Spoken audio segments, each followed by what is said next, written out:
إن الله وملائكته يصلون على النبي يا أيها الذين آمنوا صلوا عليه وسلموا تسليما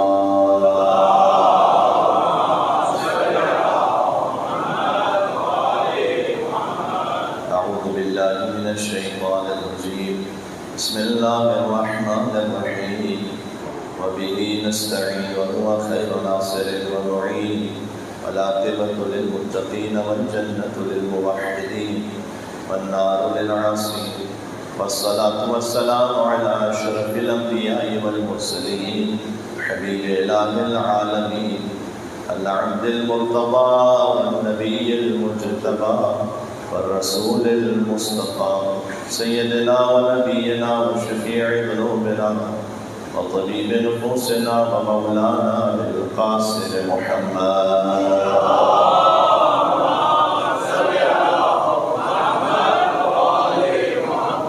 وعلى آله الطيبين الطاهرين المعصومين المظلومين المنتجبين المنتخبين الميامين سيما بقية الله في الأرض الذين أذهب الله عنهم الرجس وطهرهم تطهيرا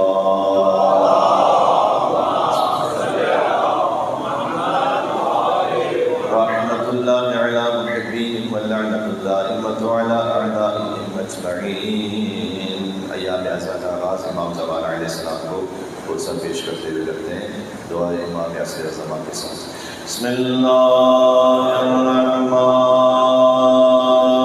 الرحیم اللهم كن لوليك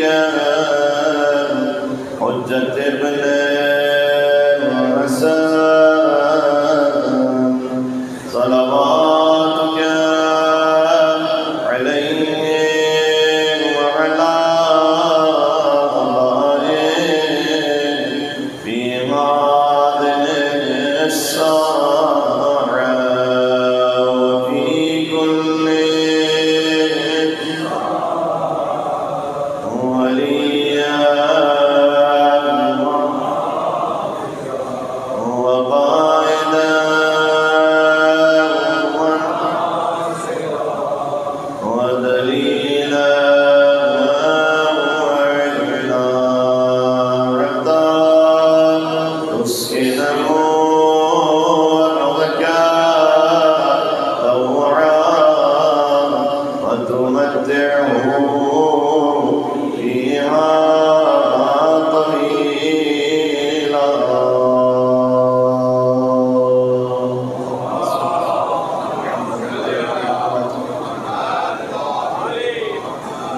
قال الله تبارك وتعالى في القرآن بسم الله الرحمن الرحيم أو كظلمات في بحر لجي يغشاه موج من فوقه موج من فوقه سحاب ظلمات بعضها فوق بعض نار سلامات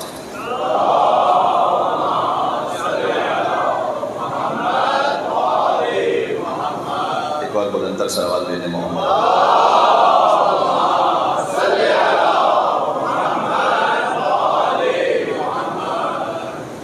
وہ ایام کے جو ابا عبداللہ حسین علیہ السلام سے منسوب ہیں عشرہ محرم الحرام کی صورت میں آغاز آج ہو چکا ہے اللہ عز و جل وہ دفتر کے جہاں عزاداران ابا عبداللہ حسین علیہ السلام کا نام لکھا جاتا ہے وہاں ہم سب کا نام ثبت فرمائے ہیں اور بطور احسن یہ عزاداری قبول ہو اس خاطر اس عشرے کا آغاز خود ابا عبداللہ حسین علیہ السلام کو ہدیہ کرتے ہوئے 3 مرتبہ بآواز بلند صلوات دینے محمد صلی علی محمد وآل محمد اللهم صلی علی محمد وآل محمد اللهم صلی علی محمد وآل محمد وعجل فرجهم آپ کے لیے آواز واضح ہے انشاءاللہ جب کوئی بھی عزادار فرش عزا پر آتا ہے تو وہ منتظمین کا مہمان نہیں ہوتا منتظمین یقیناً فیسیلیٹیٹ کرتے ہیں تاکہ مجلس میں آنے والے کو زحمت نہ ہو اور محفوظ ماحول میں ذکر امام حسین علیہ السلام برپا ہو سکے اور جو اس سلسلے میں دام درہم قدم سخن کسی بھی طرح سے اپنا حصہ شامل کرتے ہیں وہ یقیناً اللہ عز و جل کی بارگاہ میں معذور ہیں، ان کی مساعی مشکور ہیں، اور سیدہ سلام اللہ علیہ انہیں دنیا اور آخرت میں اجر عطا فرمائیں گی۔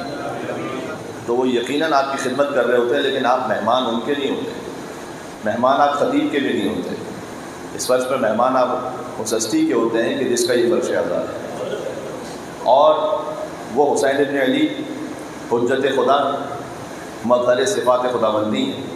تو اللہ عز و جل کی شان یہ ہے، دعائے ابو حمزہ ثمالی کا یہ فقرہ ہے کہ وَلَيْسَ مِن صِفَاتِكَ يَا سَيِّدِي أَن تَأْمُرَ بِالسَّوَالِ وَتَمْنَعِ الْعَطِيَّةَ، پروردگار تیری شان یہ نہیں ہے کہ تو کسی کو بلائے اور کہے کہ سوال کرو اور اس کے بعد اسے عطیے سے محروم کر دے، تیری یہ شان نہیں ہے۔ اللہ عز و جل کی یہ صفت نہیں ہے کہ اللہ خود ہی حکم دے کہ مجھ سے مانگو اور اس کے بعد عطا نہ کرے۔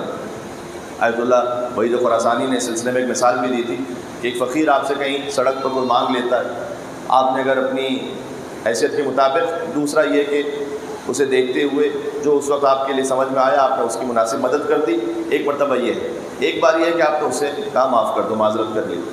دوسری اور تیسری صورت یہ ہے کہ آپ نے اسے کہا کہ میرے ساتھ آنا، اور اسے ساتھ لے کر گئے اپنے گھر تک۔ تو جب گھر کے دروازے پہ پہنچ گئے تب اس کی امید ہے کہ آپ مجھے کچھ خاص عطا کرنا چاہتے ہیں، گھر کے دروازے پہ پہنچ کر آپ یہ نہیں کہہ سکتے کہ معاف کرو میں نہیں دے سکتا، تو وہ یہ کہے گا کہ اگر مجھے کچھ نہیں عطا کرنا تھا تو مجھے بلایا کیوں تھا دنیا پر۔ تو ہم ان کے غلام اور فقیر ہوتے ہوئے آقا عبداللہ حسین علیہ السلام کی خدمت میں یہ عرض کرنا چاہتے ہیں کہ مولا اگر کچھ نہیں ملنا تھا یہاں اس فرش سے تو ہمیں بلایا کیوں تھا مولا اس فرش پر؟ جب انہوں نے یہاں بلایا اور اپنا مہمان رکھا ہے، اس کا مطلب ہے کہ وہ خاص عطا کرنا چاہتے ہیں۔ لینے والے میں ظرفیت ہونی چاہیے، لینے والے میں لیاقت ہونی چاہیے، ورنہ خدا ارحم الراحمین ہے اور حسین حجت خدا ہیں، وہ کریم ابن کریم ہیں۔ تو ابا عبداللہ حسین علیہ السلام کی یہ شان نہیں ہے کہ وہ کہیں کہ مجھ سے مانگو اس کے بعد عطا نہ کریں۔ تو حسین کریم ابن کریم ہے، اور اتنے کریم ہیں کہ جب دنیا میں تشریف لائے وہ یخرج منہم اللؤلؤ والمرجان کی تفسیر پوری ہو گئی، لؤلؤ امام حسن علیہ السلام، مرجان امام حسین علیہ السلام، یہ تفسیر جب پوری ہو گئی فَبِأَيِّ آلَاءِ رَبِّكُمَا تُكَذِّبَانِ، تو تم اپنے رب کی کون کون سی نعمتوں کو جھٹلاؤ گے۔ رمضان المبارک کا اگر آپ کو ایک مکالمہ یاد ہو جو آپ تک شاید پہنچا بھی تھا، کہ جس میں ایک طاری صاحب جو ہمارے ساتھ تھے انہوں نے یہ سوال کیا تھا کہ آپ نے روایت کہاں سے پڑھ دی، جبکہ روایت خود تفسیر در المنصور میں علامہ جلال الدین سیوطی نے لکھی ہے، یہ ہمارے مسلک کی کتاب سے نہیں ہے، یہ اہل سنت ایک بڑے مفسر ہیں، انہوں نے اپنی کتاب میں لکھا ہے۔ اچھا، لیکن پرنسپلی مجھے یہ اصول پسند آیا جو کہ انہوں نے یہ کہا کہ اپنی مرضی سے تفسیر آپ نے کیسے بنا لی ہے، پرنسپلی یہ بات ٹھیک ہے۔ میں فقط اتنا سوچتا رہا کہ جب ایک آیت کی تفسیر اپنی مرضی سے بن نہیں سکتی تو پورے دین کا خلیفہ اپنی مرضی سے کیسے بن سکتا ہے؟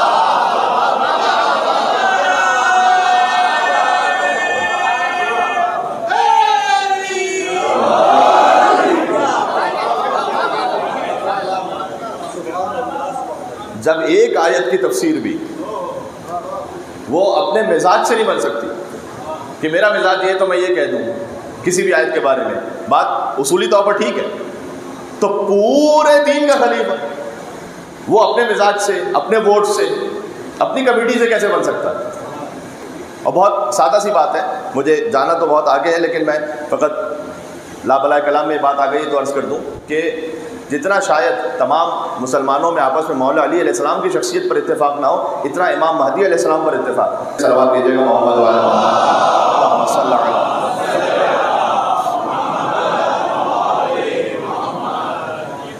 اس لیے کہ خود سرزمین حجاز سے ایسے مقالے چھپ چکے ہیں اور وہ انٹرنیٹ پر اویلیبل بھی ہیں کہ مثلا جس کا عنوان ہے من انکر المہدی فقط کفر، جس نے امام مہدی کا انکار کیا اس نے کفر کیا، اس لیے کہ اس نے صریح حدیث نبوی کا انکار کیا۔ تو امام مہدی علیہ السلام البتہ جو فقہ جعفریہ میں اور مذہب اہل بیت میں مہدی کا تصور ہے وہ اور ہے، اور جو ہمارے اہل سنت بردرز وہ یہ سمجھتے ہیں مہدی، اس تصور میں اختلاف ہے، لیکن خود امام مہدی علیہ السلام کے وجود کے حوالے سے کہ وہ آئیں گے اس میں کوئی اختلاف نہیں ہے۔ کوئی ہیومن رائٹس ایکٹیوسٹ نہیں سمجھتے، ہم کوئی ریفارمسٹ نہیں سمجھتے، ہم امام مہدی کو مولا علی علیہ السلام کے تسلسل میں حضور مکرم کا خلیفہ برحق سمجھتے ہیں۔ تو یہ فرق ہے، یہ بڑی اہم بات ہے۔ لیکن اگر تمام ہی مسلمان یہ سمجھتے ہیں کہ کوئی نہ کوئی مہدی ہیں، کیونکہ کتاب البخاری میں بھی حدیث ہے کہ کیف انتم اذ نزل ابن مریم فیکم وامامکم منکم، تمہاری اس وقت کیا کیفیت ہوگی کہ جب عیسیٰ ابن مریم نازل ہوں گے اور امامت وہ نہیں کروائیں گے، امام تم میں سے ہوں گے۔ اب ظاہر ہے کسی بھی عالم کی یا فقیہ کی یا مجتہد کی یا مفتی کی یہ جرأت نہیں ہے کہ وہ یہ کہہ سکے کہ میں عیسیٰ روح اللہ کی امامت کرواؤں گا، میں ان کا امام بنوں گا، یہ کوئی نہیں کہہ سکتا۔ جانتے کیوں نہیں کہہ سکتا؟ سادہ سی ایک جملے میں دلیل، اس لیے کہ عیسیٰ روح اللہ کا امام بننے کے لیے کم از کم مردے کو زندہ کرنے آنا چاہیے۔ بہت سادہ سی بات ہے، مل کے صلوات کہتے ہیں امام مہدی صلی اللہ علیہ وسلم، اللہم صلی علی محمد و علی محمد۔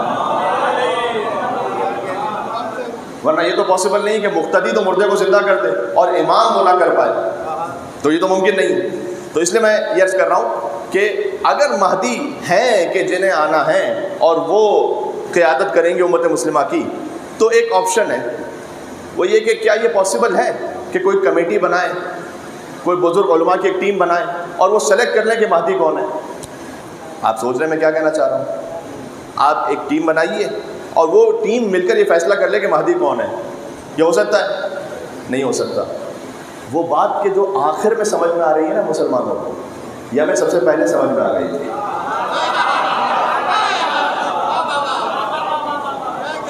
کہ یہ کام ووٹنگ سے نہیں ہونے والا۔ علی بن ابی طالب علیہ السلام کو ووٹوں نے نہیں بنایا، جس کو لوگ ووٹ دے کر بناتے ہیں اسے ذلیل کر کے نکال بھی دیتے ہیں۔ مولا علیہ السلام منصوص من اللہ ہیں، حجت خدا ہیں۔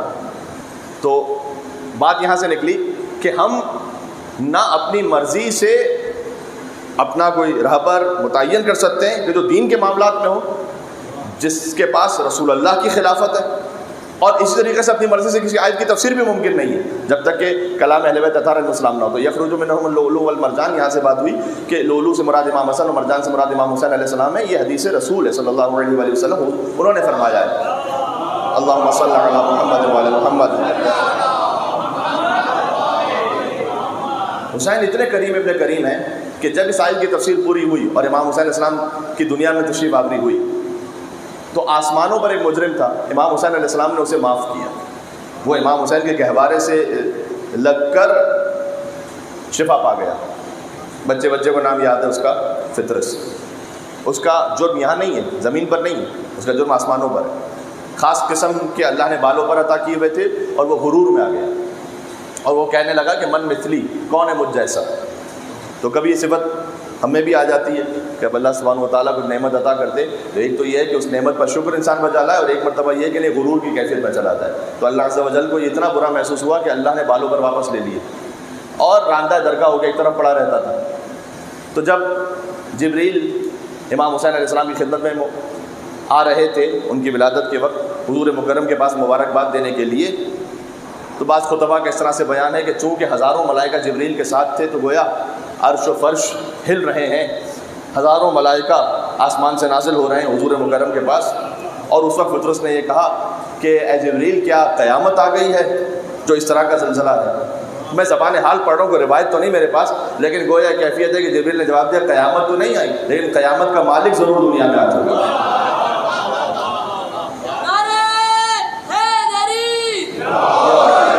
جب جبریل نازل ہوئے اور فطرس بھی ساتھ میں آیا، واقعی مجھے نہیں دہرانا، ایک نتیجہ لینا ہے، گہوارے سے مس ہوا، بالوں پر واپس مل گئے، اور پھر کہتا ہوا اڑا کہ من مثلی، کون ہے مجھ جیسا۔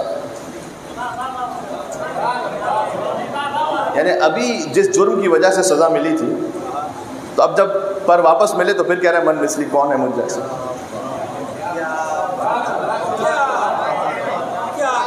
اس کے بعد اس سے وہ بالوں پر دوبارہ سلب بھی نہیں ہوئے۔ اس کا مطلب یہ ہے کہ اس وقت اللہ عز و جل نے اس بارے میں کوئی برا بھی محسوس نہیں کیا، اس کے لیے کوئی عذاب یا کوئی گناہ کے لیے بھی وعید نہیں سنائی، وہ اڑتا ہوا چلا گیا۔ آج تک اس کا ذکر ہو رہا ہے محفل امام حسین میں، مجلس امام حسین علیہ السلام میں۔ تو میں اس فرشتے سے اگر پوچھ سکوں کہ پہلے جس کام پہ سزا ملی تھی تکبر پر کہ کون ہے مجھ جیسا کوئی بھی نہیں ہے، اللہ نے راندہ درگاہ کر دیا تھا، اب یہ کہہ رہا ہے من مثلی، بالوں پر ملنے کے فوراً بعد۔ تو وہ فرشتے کا جواب یہ ہوگا، جواب اپنی مرضی سے میں نہیں کہہ رہا۔ علامہ ذیشان جوادی صاحب نے ایک بڑا خوبصورت فقرہ لکھا اپنی کتاب میں، وہ کہتے ہیں کہ شاید فطرت یہ کہے کہ پہلے جو کہہ رہا تھا نا من مثلی، کون ہے مجھ جیسا، وہ بغیر دلیل کے کہہ رہا تھا۔ اب اب جو کہہ رہا ہوں من مثلی حسین کے گہوارے سے شفا پا کر کہہ رہا ہوں، دلیل کے ساتھ کہہ رہا ہوں، اس لیے کہ میں حسین کی جانب سے شفا وصول کرنے والا ہوں۔ تو کون ہے مجھ جیسا؟ کون ہے مجھ جیسا؟ واہ، سارے مریضوں کی شفا یابی کے لیے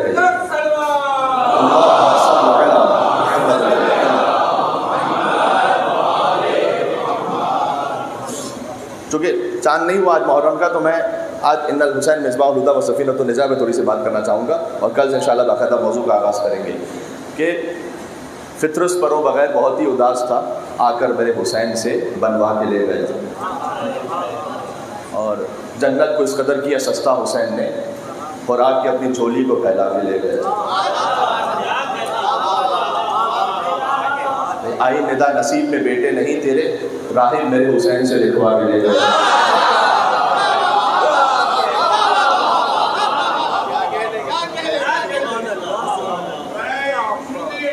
سبحان اللہ، مل کے سلوات آزاد کی برابر۔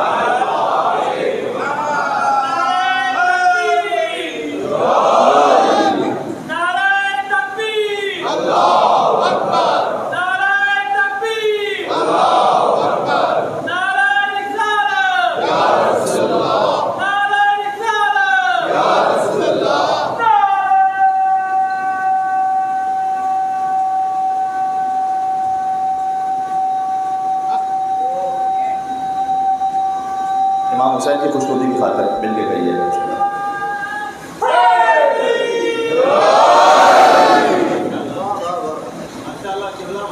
اب جو میں کہہ رہا ہوں دلیل کے ساتھ کہہ رہا ہوں کہ آئی ندا نصیب میں بیٹے نہیں تھے، راہب میرے حسین سے لکھوا کے لے گئے۔ تو جس حسین علیہ السلام نے راہب کو عطا فرمایا اور حر کو عطا فرمایا اور فطرس کو عطا فرمایا، تو وہ اپنے عزادار کو عطا نہیں فرمائے؟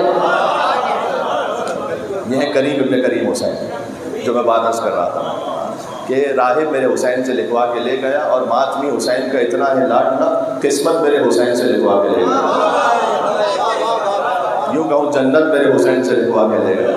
ہاں، قسمت بھی ہے، جنت بھی ہے، اللہ سبحانہ و تعالیٰ کی خوشنودی بھی ہے، رضا بھی ہے۔ باب اللہ امام حسین علیہ السلام۔ تو جب دنیا میں تشریف لائے امام حسین، تو آسمان کا ایک مجرم تھا، امام حسین السلام کے گہوارے سے لگ گیا، معافی مل گئی۔ جب امام دنیا سے تشریف لے جا رہے ہیں آخری دن، زمین کا ایک مجرم ہے اور اس نے آ کر امام حسین علیہ السلام سے معافی مانگی۔ امام نے فرمایا کہ میں نے معاف کیا اور میرے رب نے معاف کیا۔ اس سے علامہ رشید ترابی صاحب علیہ اللہ مقام ہو استفادہ کرتے تھے، اگر آپ کے ساتھ کسی نے کوئی زیادتی کی ہے تو آپ یہ تو کہہ سکتے ہیں کہ میں نے معاف کیا، ہم میں سے کوئی یہ نہیں کہہ سکتا کہ رب نے بھی معاف کیا۔ بہت توجہ کیجیے گا، یہ ہم میں سے نہیں، کوئی بھی نہیں کہہ سکتا، اس لیے کہ رب کا معاملہ تو اللہ سبحانہ و تعالیٰ جانے، لیکن یہاں معاملہ یہ ہے کہ رب جانے میں حسین جانے۔ جی، جب امام حسین نے معاف کیا، اس کا مطلب یہ ہے کہ رب العالمین نے معاف کیا۔ اس کا مطلب کیا ہے؟ ہر شخص جس کے پاس کوئی طاقت اختیار ہوتا ہے نا، اس کی کوئی جوریسڈکشن ہوتی ہے، یعنی اس کا کوئی اختیار کا دائرہ ہوتا ہے۔ اب جو کراچی کے کمشنر صاحب ہیں، ان کا دائرہ کراچی تک ہے، حیدرآباد میں نہیں۔ جو وزیر اعلیٰ سندھ ہیں، ان کا دائرہ سندھ تک ہے، پنجاب میں نہیں۔ جہاں جس کی حکومت اور اختیار ہے، وہیں تک اس کی بات کا اثر ہے۔ امام حسین علیہ السلام کا دنیا میں آتے ہوئے آسمان کے مجرم کو معاف کرنا، زمین سے جاتے ہوئے زمین کے مجرم کو معاف کرنا۔ سب شاہد کمال شہ مشرقین ہیں، سب شاہد کمال شہ مشرق، سب شاہد ہے، آسمان والے بھی زمین والے بھی، سب شاہد کمال شہ مشرقین ہیں، اور جب تک خدا کا ملک ہے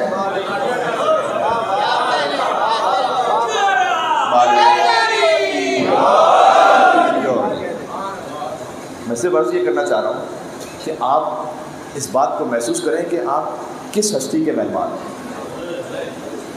اب اس جملے کو پھر سے ریکال کیجئے گا، اس فرش پر آنے والا منتظمین کا اصل میں مہمان نہیں، کوئی اناؤنسمنٹ خصوصی نہیں کسی کو کیا گیا، ایک جنرل اناؤنسمنٹ تھا، خصوصی دعوت نامہ کسی کو نہیں دیا گیا، جیسے کہ آپ اپنے گھر کی کسی پرسنل پروگرام میں بلاتے ہیں، ویسا نہیں تھا معاملہ، جنرل ہے۔ یہاں خطیب کے مہمان نہیں، یہاں ابا عبداللہ حسین علیہ السلام کے مہمان ہیں، پنجتن کے مہمان ہیں۔ اور تصور کیجئے گا کہ جس کے مہمان ہیں وہ کتنے کریم ہیں، ارحم الراحمین کے نمائندے ہیں۔ اس لیے اب یہ میری بے بذاتی ہوگی کہ میں یہاں آؤں فرش پر اور کچھ لیے بغیر واپس چلا جاؤں، تو سب سے پہلی جو کیفیت ہے جو اس فرش پہ طاری ہونی چاہیے، دیکھیں جب تک گریہ نہیں ہے تو عزاداری نہیں ہے، یہ ذہن میں رکھیے گا۔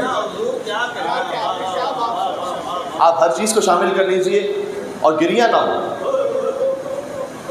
اگر گریہ نہ ہو سکے تو نیکسٹ آپشن یہ بتلایا گیا کہ فتباکا، رونے جیسی شکل بناؤ، چونکہ ہے کبھی انسان کسی بھی وجہ سے، کبھی ہو سکتا ہے کہ گناہوں کی وجہ سے سختی قلب ہے، اور کبھی حالات کی وجہ سے ہے، کوئی اسٹریس ہے، کبھی کسی اور معاملے کی وجہ سے وہ نہیں رو پا رہا۔ رونا ہمیشہ انسان کے اختیار میں نہیں ہوتا، لیکن رونے جیسی شکل بنانا انسان کے اختیار میں ہوتا ہے۔ تو جب تک گریہ نہیں ہے تو عزاداری نہیں ہے، یہ بات ذہن میں رکھیے گا۔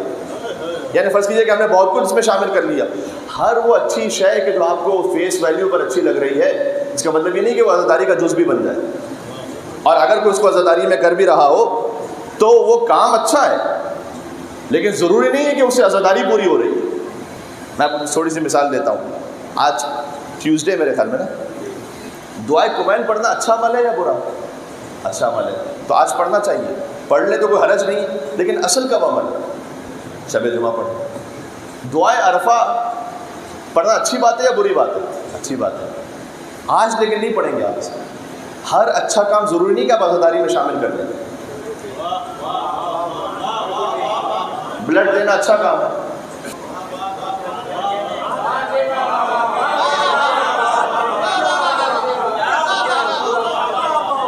ایک صلوات بھیجے گا، نام امام حسین علیہ السلام صلی اللہ علیہ وسلم۔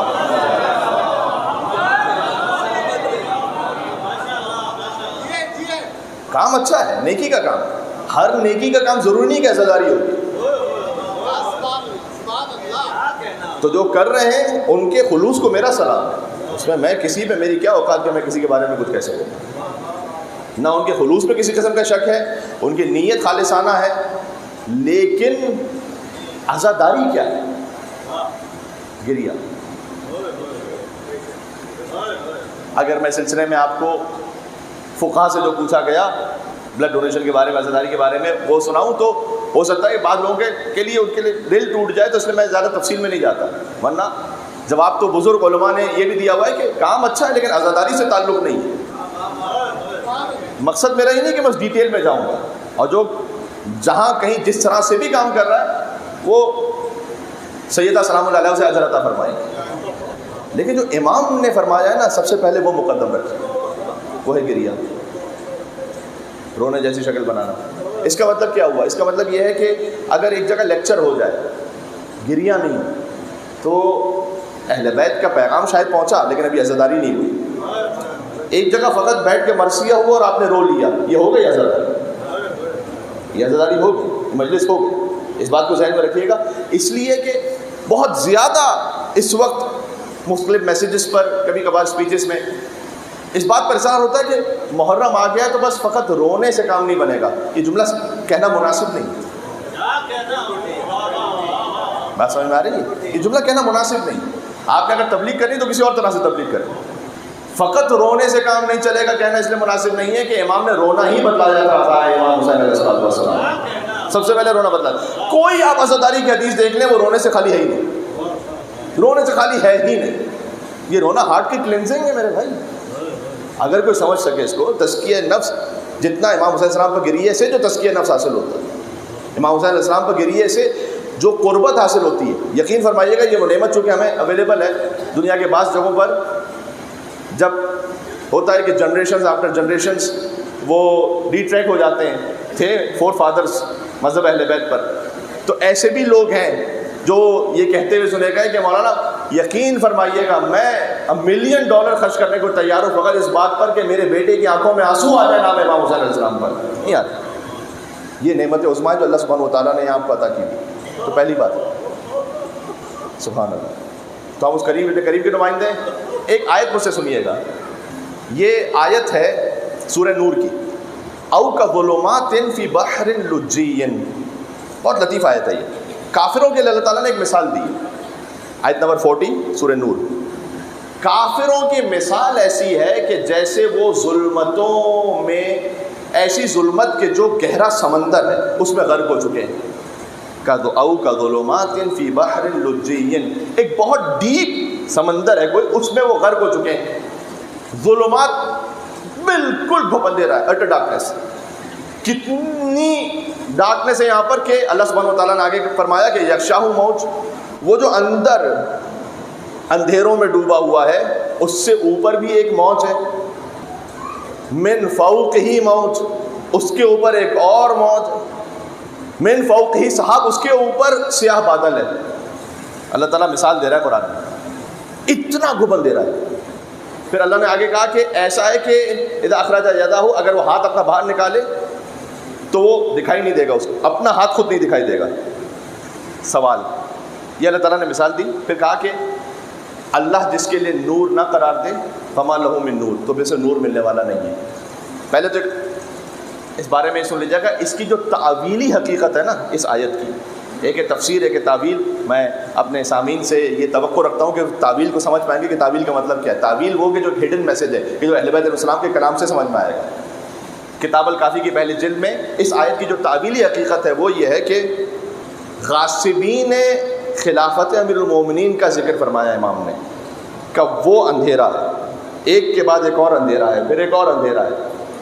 پھر کہا کہ یزید کے بعد حاکم شام کا ذکر کیا اور بنی امیہ کی حکومت کا. امام السلام نے فرمایا کہ اس کی تعویل یہ ہے کہ ایک گمراہ شخص اتنے اندھیروں میں غرق ہے اور اللہ جس کے لیے نور نہ قرار دے فما لہ من نور, اسے کوئی نور ملنے والا نہیں ہے. امام فرماتے ہیں کہ جبریل امین نازل حضور مکرم کے پاس, فرمایا ابشرک بان تجوز علی الصراط, میں آپ کو اللہ کی جانب سے خوشخبری دے رہا ہوں کہ آپ پل صراط سے جب گزریں گے تو تجوز بنور اللہ, آپ گزریں گے اللہ کے نور سے. وَيَجُوزُ عَلِيٌّ بِنُورِكَ, علی ابن ابی طالب صراط سے گزریں گے آپ کے نور سے. وَتَجُوزُ أُمَّتُكَ بِنُورِ علی ابن ابی طالب, اور آپ کی امت گزرے گی صراط سے علی ابن ابی طالب کے نور سے. اب میرا ایک سوال ہے آپ سے کہ اگر ایسی ظلمت ہو جہاں ایک کے اوپر ایک اتنی ویوز ہیں کہ ہاتھ بھی نظر نہیں آ رہا, اور کوئی گہرے سمندر میں غرق ہے, تو اسے کیا چاہیے؟ نجات کے لیے کیا چاہیے؟ ایک تو کشتی چاہیے تاکہ سمندر سے اپنے آپ کو بچا سکے, دوسرا نور چاہیے تاکہ کچھ نظر آ سکے. ان الحسین مصباح الہدی و سفینۃ النجات. آپ نے اس آیت سے جوڑا اس حدیث کو. یقیناً حسین ہدایت کا چراغ ہے, نجات کی کشتی ہے. یعنی حضور مکرم نے فرمایا ہے کہ جب تم یکے بعد دیگر گہرے اندھیروں میں گم, نجات کہاں سے؟ کشتی نجات امام حسین ہے, نور ہدایت اب عبداللہ الحسین ہے. ان الحسین مصباح الہدی و سفینۃ النجات. اچھا, اس حدیث کو بیان فرما کر ہمارے یہاں پر ہوتا ہے کوئی پروڈکٹ ہوتا ہے, اس کی ایکسپائری ڈیٹ لکھی ہوتی ہے, یہاں تک یہ پروڈکٹ ہے. حضور نے کچھ نہیں کہا کہ یہاں تک ہے میرے ساتھ, اب یہ نہیں ہے. یعنی جیسے 1400 سال پہلے حسین مصباح الہدی و سفینۃ النجات تھے, آج بھی اسی طرح سے حسین مصباح الہدی سفینۃ النجات ہے, قیامت تک مصباح الہدی سفینۃ النجات رہیں گے.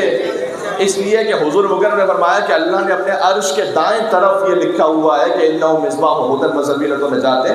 یہ اللہ نے اپنے عرش کے دائیں طرف لکھا ہوا ہے. عرش یعنی کائنات کا سب سے عالی مقام. وہ اللہ تعالیٰ نے جب کائنات خلق کی ہے نا, تو اس کی ہیڈ لائن جو بنائی ہے وہ ہے کہ حسین ہدایت کا چراغ ہے, نجات کی کشتی. یہ ہے نجات کا ذریعہ. سورہ نور کی آیت ذہن میں رہے گی, آیت نمبر 40. اس کو جا کے ایک دفعہ ترجمہ دیکھیے گا تو آپ انشاءاللہ اس کو اچھی طرح سے اپنے ذہن میں محفوظ کر پائیں گے. جب نجات یہاں سے ہے اور ہدایت یہاں سے ہے, تو ہدایت امام حسین علیہ السلام زندگی کے ہر معاملے میں ہدایت نے یقین فرمائی. کہ امام نے یہ نہیں فرمایا کہ مجھے وہ گھر پسند ہے کہ جس میں رباب اور سکینہ ہو. سبحان اللہ. ایک شوہر کا اپنی زوجہ سے کیا تعلق ہونا چاہیے, حتیٰ اتنا ڈیپتھ میں جا کر, اتنا ریز ہو کر امام حسین السلام نے بیان فرمایا. کیا وہ مہر و محبت کا تعلق ہونا چاہیے؟ وَمِنْ آیَاتِهِ أَنْ خَلَقَ لَكُم مِّنْ أَنفُسِكُمْ أَزْوَاجًا لِتَسْكُنُوا إِلَيْهَا. میں مجبور ہوں اس بات پر کہ میں اس عشرہ محرم الحرام میں ان امور کو ڈسکس کروں, اس لیے کہ آپ ہی کی جانب سے, آپ تمام احباب اور دنیا بھر میں جہاں جہاں سے لوگ سن رہے ہیں, بے شمار اس حوالے سے میسیجز ہیں اور پیغامات ہیں. کہ عمر صاحب تھوڑا سا فیملی اسٹرکچر کے بارے میں بات کیجیے, اس لیے کہ شیطان اگر خدا نہ خواستہ کسی مومن کی فیملی کو بریک کرنے میں کامیاب ہو جائے, یا اس کے لیے اس میں وہاں پر کچھ مسائل کریٹ کر لے, تو یقین فرمائیے گا ہر مومن کا جو گھر ہے نا, وہ قلعہ ہے امام زمانہ علیہ السلام کا. اگر وہاں اگر شیطان پینیٹریٹ کرتا ہے، اس کا مطلب یہ ہے کہ شیطان اس نے ایک قلعے کو فتح کر لیا.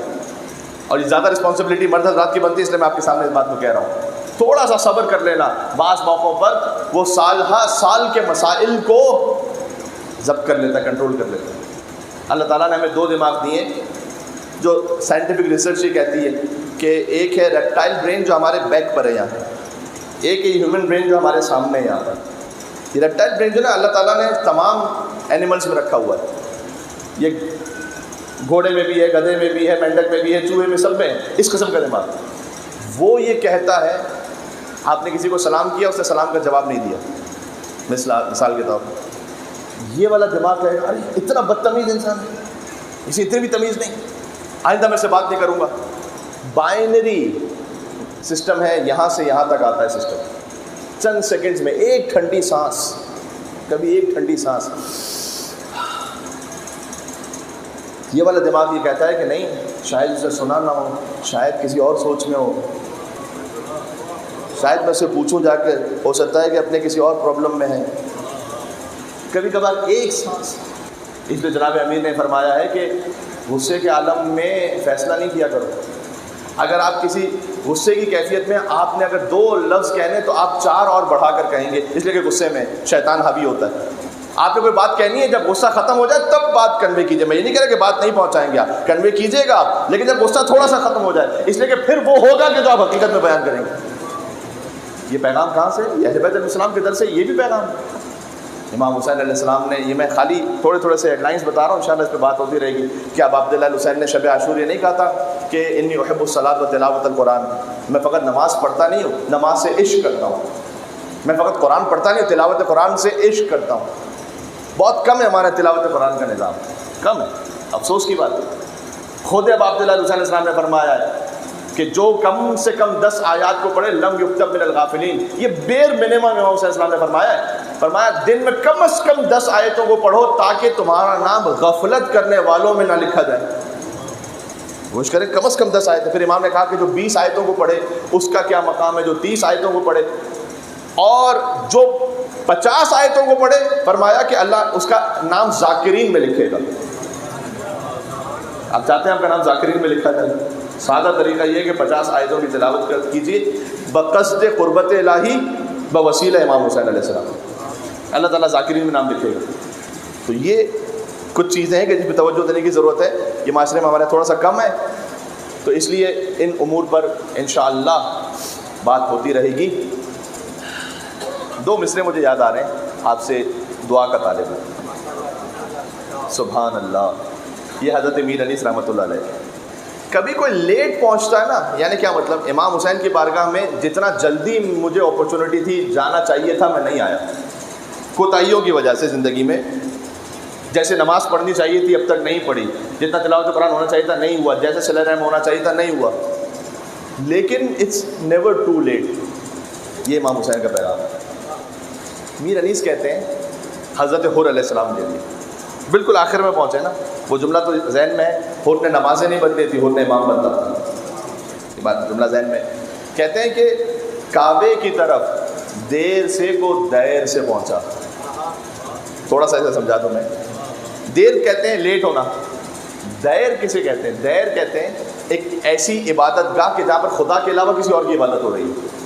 تو انیس یہ کہہ رہے ہیں کہ جب حر وہاں یزید کے لشکر میں ہے نا، تو غیر خدا کی عبادت ہے نا وہاں. نمازیں بھی پڑھتے رہو، اللہ منہ پہ مار رہا ہے حسین کے بغیر جو نماز ہے. کعبے کی طرف، حسین ہے مولود کعبہ کے بیٹے، جو آئے حسین کے پاس وہ آ رہا ہے کعبے کے پاس. کعبے کی طرف دیر سے گو دیر سے پہنچا. پھر سے کہتا ہوں تاکہ آپ اچھی طرح سے اسے سمجھ سائیں کہ کعبے کی طرف دیر سے گو دیر سے پہنچا. شر نے اسے روکا تھا مگر خیر سے پہنچا.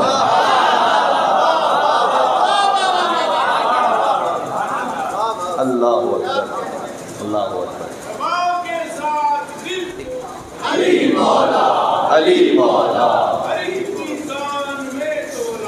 علی مولا، علی مولا. مل کے صلوات اللہ صلی اللہ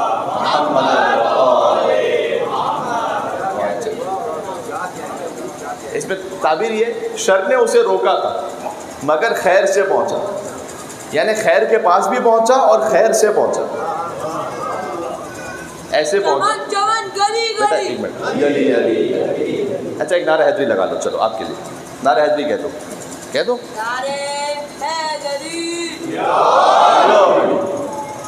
یہ معصوم بچہ، اسے دیکھ کر مجھے یاد آیا کہ یہ خون کی طہارت ہوتی ہے۔ جب ذکر امام حسین پر، ذکر مولا علی پر وہ بچہ بھی بول اٹھے، شجر سب ہر زن ہوتے ہیں، غنچے بول پڑتے ہیں، اور علی کا ذکر آ جائے تو شجرے بول پڑتے ہیں۔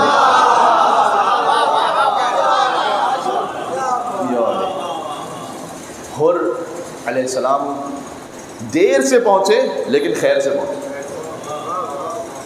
تو یہ اب عشرہ محرم شروع ہو رہا ہے، دیر ہو جائے لیکن خیر سے پہنچے۔ اب آپ عبداللہ حسین علیہ السلام کی بات سمجھ رہے ہیں میری بات کیا کہنا چاہ رہا ہوں؟ سبحان اللہ۔ عزیزوں، امام حسین سے جو سب سے زیادہ شبیہ ہیں وہ حضرت یحییٰ ہیں۔ حضرت یحییٰ کا سر بھی قلم ہوا تھا، حضرت زکریا کے بیٹے ہیں۔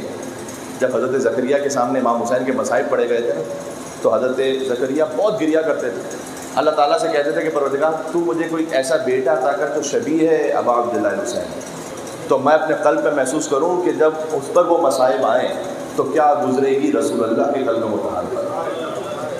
حضرت یحییٰ نے مانگا تھا حضرت زکریا نے اسی نیت سے۔ تو حضرت زکریا کے فضل حضرت یحییٰ جانتے کہاں دفن ہے؟ جہاں امام حسین کا سر رکھا گیا تھا، دربار اموی میں سامنے جو سر رکھا گیا تھا امام حسین علیہ السلام کا، اسی مقام پر حضرت یحییٰ دفن ہے۔ ایران کے خطیب میں انہیں سن رہا تھا، انہوں نے کہا کہ ہم گئے تھے مقام راس امام حسین کی زیارت پر، تو وہاں ایک کرسچن کاروان آیا ہوا تھا حضرت یحییٰ کی زیارت پر، جان کہتے ہیں وہ حضرت یحییٰ کو، تو وہ جان کی زیارت پر آئے ہوئے تھے۔ تو انہوں نے ہمیں دیکھا کہ ہم رو رہے ہیں، حسین حسین کہہ رہے ہیں، تو انہوں نے کہا کہ آپ کس لیے آئے ہیں؟ ہم تو یہ جان حضرت یحییٰ کی زیارت پر آئے، آپ کیوں آئے؟ تو ہم نے کہا کہ یہ وہ یحییٰ ہے کہ جو شبیہ ہے امام حسین ہے۔ اور پھر کہتے ہیں ہم جو ہمارے عالم تھے انہوں نے ان کے سامنے امام حسین علیہ السلام کے مصائب پڑھے۔ اب یہ ان الحسین مصباح الہدیٰ و سفینۃ النجاۃ، کب کسے کہاں کیسے ہدایت مل جائے یہ امام حسین علیہ السلام جانتے ہیں۔ کہتے کچھ ہی دیر نہ گزری تھی کہ وہ جو پورا کرسچن کاروان تھا، وہ کرسچن فیملی ہائے حسین ہائے حسین، جو بھی ان کی لینگویج میں جس طرح سے ہو سکتا تھا حسین حسین حسین کہہ کے دھاڑے مار مار کر رو رہے تھے۔ حضرت یحییٰ کا سر بھی کاٹ کر ظالم کے دربار میں سامنے پیش کیا گیا۔ حضرت یحییٰ کی شہادت پر آسمان خون کے آنسو رویا تھا، یہ امام محمد تقی نے فرمایا ہے کہ امام حسین کی شہادت اور یحییٰ کی شہادت پر۔ میں ایک فقرہ کہنا چاہتا ہوں، امید رکھتا ہوں کہ یا حسین کہہ کے آپ کی صدا بلند ہوگی۔ حضرت یحییٰ میں شباہت یہ ہے کہ حسین بھی شہید یحییٰ بھی شہید، حسین کا سر قلم ہوا حضرت یحییٰ کا سر قلم ہوا، حسین کا سر دربار میں گیا حضرت یحییٰ کا سر دربار میں گیا۔ لیکن ایک فرق بھی ہے، میں نے کہیں یہ نہیں پڑھا کہ یحییٰ کی شہادت کے بعد ان کی بچی کو تماچے مارے گئے۔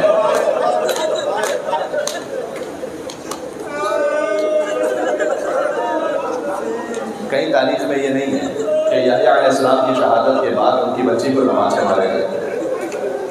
کہیں تاریخ میں یہ نہیں ہے کہ یحییٰ کی شہادت کے بعد ان کی بہنوں کے سر سے چادر چھین لی۔ یہ فقط حسین ابن علی کا مقدر تھا۔ اذ لا یوم کا یوم کا یا ابا عبداللہ، اے حسین جیسے آپ کے مصائب کا دن ہے ویسے کسی کے مصائب کا دن نہیں ہے۔ دلوں میں یا حسین کی صدا گونج رہی ہے، حسین دستک دے رہے ہر مومن کے قلب میں۔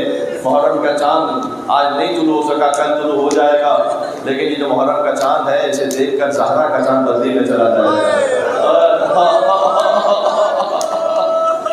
یا ابا عبداللہ حسین علیہ السلام، اگر میں کہہ سکوں کربلا محلہ میں کچھ بیٹیاں بھی بڑی مظلومہ تھیں۔ آج چلو انہی سے بات کا آغاز کرتے ہیں۔ ایک حسین کی بیٹی مظلوم تھی، سلام اس بچی پر کہ جس کے رخساروں کا رنگ بدلتا رہا، کربلا سے کوفہ، کوفہ سے شام جس کے رخساروں کا رنگ بدلتا رہا۔ ایک اور بچی بڑی مظلوم تھی، اللہ جانے میں بچوں سے یہ بات کہہ رہا ہوں، ہو سکتا ہے مسائل پورے نہ پہنچے ہوں۔ ایک بچی تھی جو شام غریبہ بابار ہو گئی تھی، وہ مسلم کی یتیم بچی تھی، کہ جیسے حسین نے گود میں بٹھا کر گوشوارے پہنائے تھے. یہ مسلم کی یتیمہ تھی، شام غریبہ گھوڑوں گھڑاووں تلے پامال ہو گئی. کم از کم 6 سے 7 بچوں کے لیے ملتا ہے شب 11 محرم شام غریبہ. یہ روایت کم پڑی جاتی ہے کہ اتنے بچے پامال ہوئے جب بچے بکھر گئے تھے. اور اسی رات شہزادی زینب سلام اللہ علیہا نے سید سجاد علیہ السلام کے ساتھ مل کر ان بچوں کو دفن کیا. میں نے بزرگ عالم مشہد سے ان سے روایت سنی تھی، میرا تو کلیجہ کام گیا تھا. کہتے ہیں جانتے ہو کیوں دفن کیا تھا؟ اس لیے کہ خوف تھا کہ صبح 11 محرم اگر دفن نہ کیا جائے تو یہ مسلم کی یتیمہ کا سر کاٹ کر، چھوٹے چھوٹے بچوں کے سر کاٹ کر لوگے لیکن یہ فقط حسین کے علی اصغر کا مقدر تھا. اصغر کا سر کاٹ کر لوگے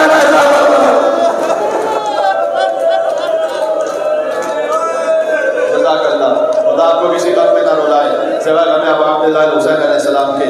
آپ ماشاءاللہ اتنی بڑی تعداد میں یہاں تشریف فرما ہے. کیا حسین جب ایک انسان کہتا ہے تو دوسرے کا بھی دل کرتا ہے کہ یا حسین کہہ کر اپنی آواز کو ملا لے. ایک اور معصوم بچی ہے جسے حسین چھوڑ کر مدینہ سے چلے تھے. اب مجھے نہیں معلوم مدینہ میں باپ سے جدا ہو کر رہ جانا زیادہ سخت تھا یا باپ کے ساتھ جا کر تماچے کھانا. دامن میں آگ لگ گئی. ہو سکتا ہے سکینہ بی بی نے یہ پیغام پہنچایا ہو کہ اچھا ہوا سغرا تو میرے ساتھ رہے.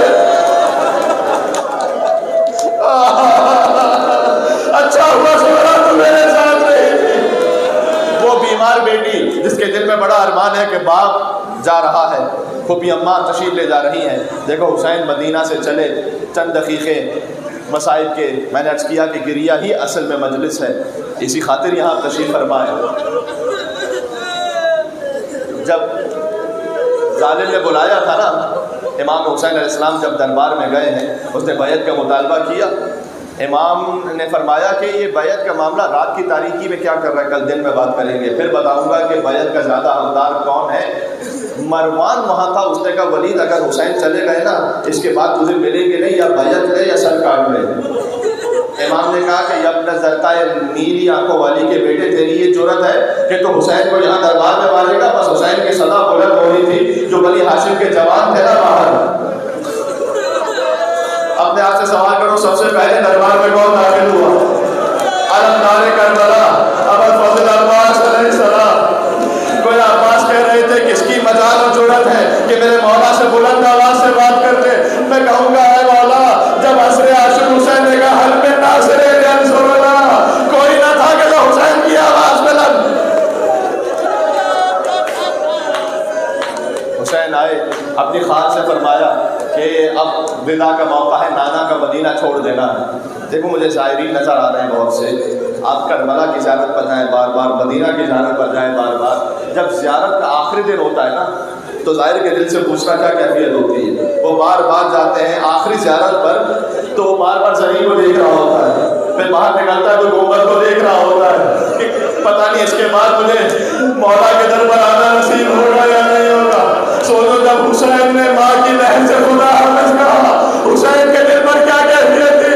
لہذا راوی کہتا ہے حسین ایسے دوڑے جیسے کوئی چھوٹا بچہ ماں کی گود میں جاتا ہے. کہا ماں میرا آخری سلام قبول کرو.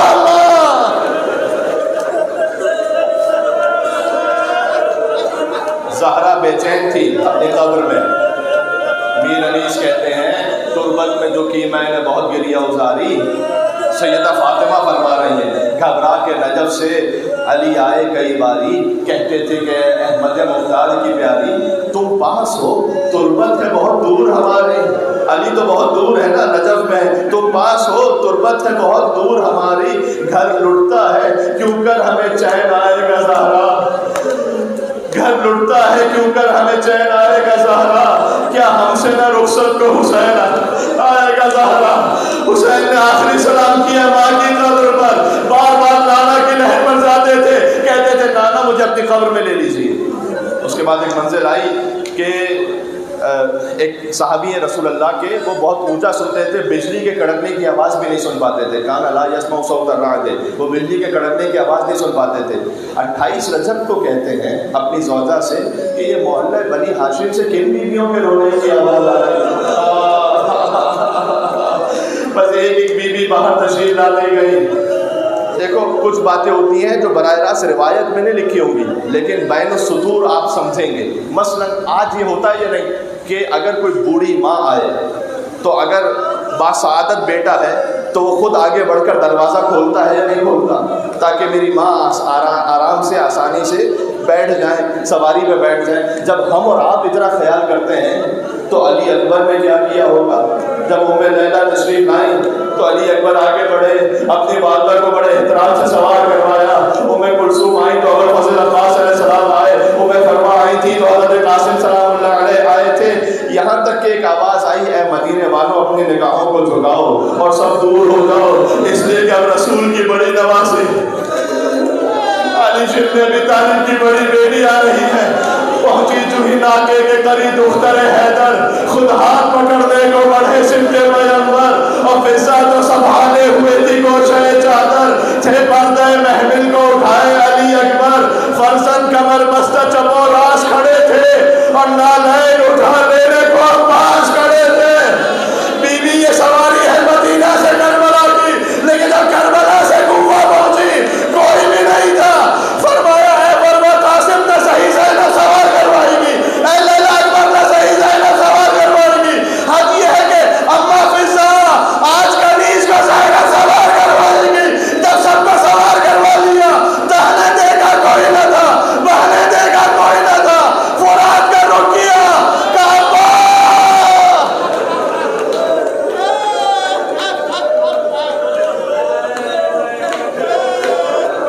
مجھے اجازت دو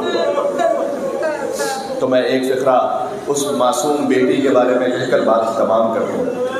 ابھی حسین کچھ آگے بڑھے تھے، یہ بعض قدیمی منابع میں تو نہیں لیکن بعض بات کے متاخر منابع میں اس طرح کا معاملہ اور شاعری میں موجود ہے کہ ابوالفضل عباس آئے اور آ کر کہا کہ اے مولا قافلہ کچھ دیر کے لیے روک لیجیے گا۔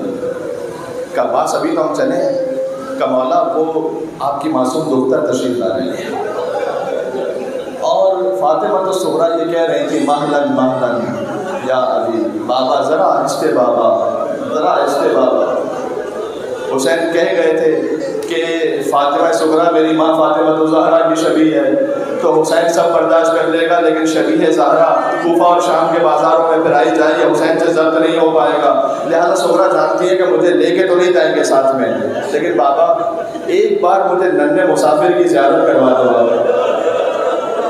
صغریٰ کی گود میں علی اصغر آئے، اب دوبارہ واپس ماں کی گود میں جاتے نہیں ہیں۔ بات یہ ہے کہ شہزادی زینب بھی آگے بڑھی لیکن اصغر واپس نہیں جاتے۔ حسین نے اصغر کے کان میں کچھ کہا،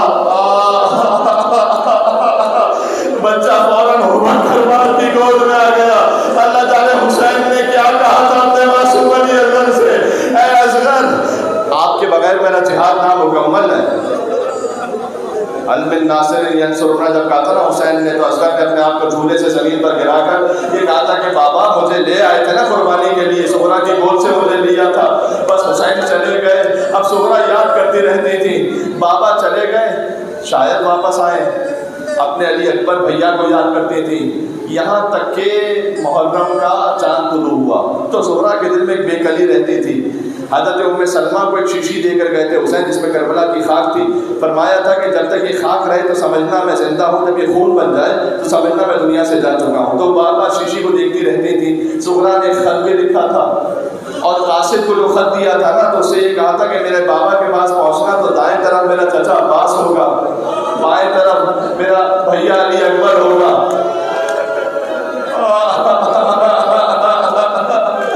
اور اس خط میں لکھا تھا بابا قبلوہ نیابتاً عنی، میرے علی اصغر کو میری نیابت میں بوسے دینا۔ جب قاصد پہنچا تھا تو عباس کا لاشا فرات پر تھا، اکبر کلیجے میں بچی کھا کر سو گئے تھے، اور حسین کہتے تھے اے صغریٰ تیرا خط کس کو سناؤں؟ علی اصغر کے گلے پر تیر لگ چکا تھا۔ ایک کیفیت اور ہے جو علماء بیان کرتے ہیں، میرا آخری جملہ ہے، علماء یہ بھی بیان فرماتے ہیں کہ جب شہزادہ علی اکبر کا وقت آخر تھا نا تو اس وقت حسین نے کہا تھا بیٹا کوئی تمنا ہے، کوئی حاجت ہے تو بیان کیجیے، کہ بابا چاہتا ہوں ایک بار مدینے والی بہن فاطمہ صغریٰ کی زیارت ہو جائے۔ اب تو حسین نے معجزانہ ہاتھ پھیرا، صغریٰ کو اکبر کو مدینہ نظر آنا شروع ہوا، روضہ رسول نظر آیا، لیکن اپنا گھر بھی نظر آیا لیکن فاطمہ زہرا نظر نہیں آتی. ایک مرتبہ اکبر نے چیخ ماری کہ بابا جہاں سے میں چلا